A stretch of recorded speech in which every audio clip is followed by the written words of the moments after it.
Christy Slonaker here with Redirect Wellness with Dr. Renee St. Cyr from Lifetimer International. And we're here to talk about a little bit about Lifetimer International specifically, but also talk about this really fantastic table that has potential to change a lot of lives for a lot of people. So, how you doing? I'm doing well. How are you? Doing all right. Very good. Good. So, what gave you the idea to start Lifetimer International? What was the need in your industry that made you pursue? Well, as a student in chiropractic college, most of us found out that we needed a portable table to practice our adjustments and have to be able to move around in the field, as most of us like to do, sports and things like that, and treat patients at home and so forth. So there was pretty much a need for every student to have a portable table. And there just were not a lot of good choices and tables available at the time, so I set out to make my own in the fourth quarter in my dad's garage when I went back to Canada on break, and came back with something that had enough function, and the appearance wasn't the best. It was a bit of a dinosaur by today's standards, but it was enough to some classmates wanted one. The next time I went on a break, and the product just evolved, and I improved it, and it's now evolved into, I guess, 13 different styles of tables, both motorized and portable. So Very cool. in this period of time, we've seen it evolve Quite a bit. So what would you say was be one of the biggest challenges you've had to overcome getting from where you started in your dad's garage to where you are now? Probably the biggest challenge has been the, I would say, just the amount of stuff that's come imported, that's lower price, and trying to educate the consumer that you do get what you pay for, and because something costs less doesn't mean it's going to do the job. We've seen a lot of table companies take their stuff over to China. The massage table industry did it years ago, so I've never gone into a portable massage table, just because you're going to compete against tables like at Costco even for $100, which you can't buy any materials for that if you're going to make them here. Right. So we've chosen to make our stuff here, and to make it good quality and make it in the U.S.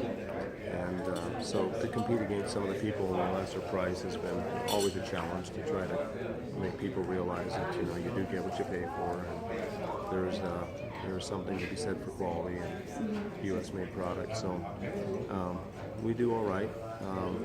We don't get every sale, but nobody does. But we're growing, and we want to continue to grow and develop products to meet the needs of some of the changing healthcare needs of our people in this country. That's really cool. So what would you say would be one of the biggest, we call them wins in the Mindset by Design Academy, but what would you say would be one of your biggest successes through this whole journey? I would say enduring through some of the hard times in the economy and the downturns of the economy that we've seen, and continuing to press forward and to continue to employ some really great people that I get to work with, getting to meet some people that we've been able to work with in engineering fields that we don't have the capabilities ourselves internally to do, but some of those people have come on board and now work for us or with us. And so just to be able to have that happen, and be able to advance with the products and see the technology grow, and be able to meet some of the demands that were being met, have been some of the greatest achievements and feelings of accomplishment. Neat. So before we get to see where you came from this garage table to your fantastic table here, what piece of advice would you recommend to new people just getting into the world of entrepreneurship or building something that they feel can change the world? You have, I would say be passionate about what it is that you're doing. If you have passion about what you're doing, and you start and don't quit. I mean, these are the elements I think that are key to success in anything. I think too often you're going to come up against a roadblock, and your roadblock might be financial, it might be your marriage, it could be your health, could be anything. But my bit of advice would be is just don't quit, to hang in there. There's going to be rough times for sure, and through those rough times will come some growth and some knowledge and some perseverance, and maybe that saying can hold true for you. What doesn't kill you makes you stronger. Yeah, for sure. That will happen if you're in business long enough. That's awesome. Very cool. So started in the garage, built a table that fit a need in your industry. Let's check out your new guy Sure. here. Yeah, sure. So this is the flex table. Yeah, this is the flex table, and it has elevation capability and 3D motion off the back end, so it can do extension and flexion, rotation both ways, and lateral flexion, all motorized. And the actual movements of the table can meet the needs of the movements of the person's body that we move that way. So it's kind of given the ability to move like the patient can move or needs to move. So you can put somebody on it and free your hands up to do the therapy while the table is doing the movement, if you like, for example. So it's really quite a diverse product that is revolutionary in its design and its function. There's nothing quite like it out in the marketplace. We're the first one to really do something like this.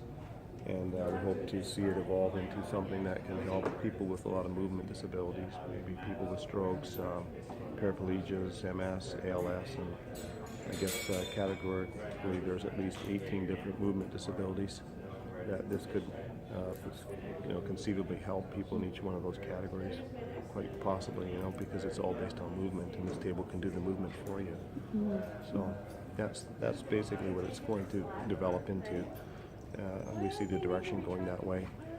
There's just so much need for people to have movement, and they're not getting it, manually. It's not conceivable that you could do it for any length of time with your own strength of your own body. Fatigue out pretty fast. Exactly. Yes. So do you want to show us how she works? Okay, sure.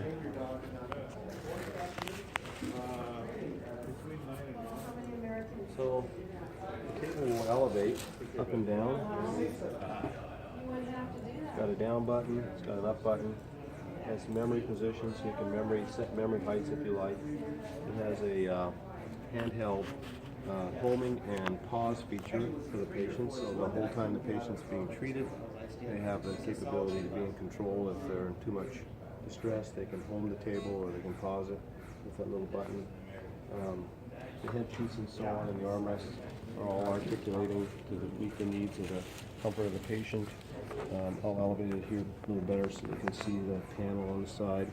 So one can set the panel on the side to a lot of different functions. It has safety features, so you can turn it off, shut off if someone gets underneath there. That plate that's in the bottom will stop the descent of the table, so a lot of safety built into it.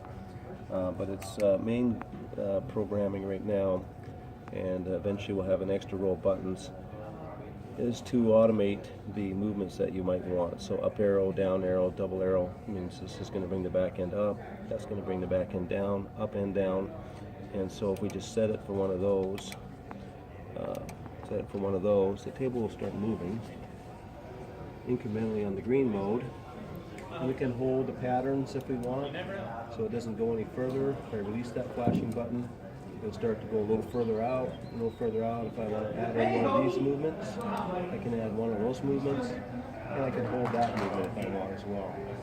So you can pause and release and get to just about any pattern of movement you want to create with the back end of the table as the patient need will dictate. So that's basically what you can do with it. There's also motorized lateral towards and away. The next evolution of that will be put onto the panel as well, so that you can actually control the back end in that motorized sense, automated as opposed to manual.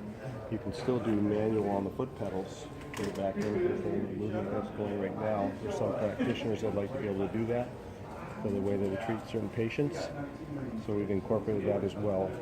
But when these lights are lit up, the foot pedals are inactive, so you get to choose how you want to use it basically. So that's basically how it works. There's a lot of different straps, there's a lot of different receptacle places that you can put for putting in restraint bars on the side and posts that give patient support so they don't fall off the table or feel like they're going to fall off the table. A lot of different elements to create some safety on the table. So that's basically what it does. It's basically a 3D movement table off the back end at whatever speed, and whatever speed you want to set each range of motion you can set. Alter the speed of one and have the other one run slow. So it's basically an infinite amount of control off the back end of the table. So, Now, how's this? What do you use to measure speed with this? So, what speed would you call this? Like a medium speed, a slow speed? well, the graduations are 10, and so this one's running at about a 5 on extension and rotation at about a 3. So I can gain the 2 so you can see quicker gain on the rotation, but it's running at about mid speed right now, in the mid range. Can run a lot slower and of course a lot faster. And then let's talk about your eventual goal for this table here. So we were talking a little bit beforehand, and you'd mentioned that you would like to eventually someday be able to get this into some pretty big places so that you can help a lot more people. Well, yeah, I think the ultimate goal would be recognizing that there's a lot of, I call them the left behind people, the people with the movement disabilities that may not have a caregiver to get them out to care as often as they may require that.